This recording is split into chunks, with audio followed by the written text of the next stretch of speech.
Hi నానా, నువ్వు నేను చూస్తున్న కాంచి ఇప్పుడు వరకు ప్రజెంట్ కష్టపడుతూనే ఉన్నావు. కానీ దానికి ప్రతిఫలం అనేది ఎప్పుడు కూడా ఆశించలేదు నాన్న నువ్వు. అయితే నేను కూడా విన్నాను, కష్టపడాలి కానీ దాని ఫలితం అనేది ఆశించకూడదు. అది మాత్రం నిజమేనండి. అయితే అలాంటిదే నేను నాన్న విషయంలో చూశాను. ఇంకొకటి కూడా ఉందండి. అది ఏంటంటే గురువు అండి. మనకి చదువు చెప్పే గురువు. నిజంగానండి, తను కష్టపడినా దానికి ప్రతిఫలం ఎక్కువ ఆశించడు. ఒక మంచి విద్యార్థిగా ఒక విద్యార్థిని తన విద్యతో ఒక మంచి విద్యార్థిగా సరిదిద్దడమేనండి. అంతే కదండి.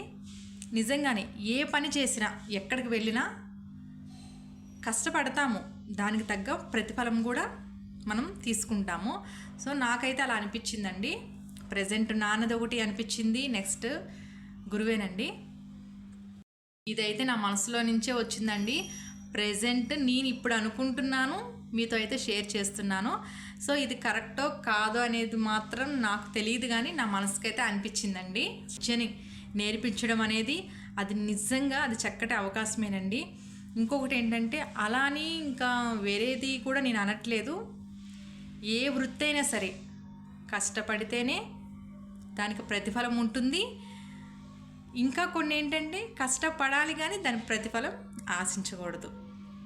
నేను ఎందుకంటేనండి, నేను గురువుకును ప్రతిఫలం ఉంటుంది, కానీ గురువుకైతే ప్రతిఫలం అనేది మాత్రం విద్యార్థుల ద్వారానే వస్తుందండి గురువుకి. నెక్స్ట్ ఇంకొకటి ఏంటంటే, నేను ఇందులో మా నాన్న కూడా ఎందుకంటే అంటున్నాను. సో మా నాన్న కూడా మాకైతే ఒక గురువు లాంటి వాడేనండి. ఇన్ని రోజులకి ఒక కష్టం అనేది నాకు అర్థమైంది, కష్టం విలువ అనేది నేను అర్థం చేసుకున్నాను. నిజంగా చాలా గ్రేట్ నాన్న. కష్టపడుతూ ప్రతిఫలం ఆశించిన వ్యక్తివి నువ్వే. నెక్స్ట్ ఇంకా గురువు అండి. నా మనసులో వచ్చిన మాటలు ఇవి. ఓకేనండి, బాయ్.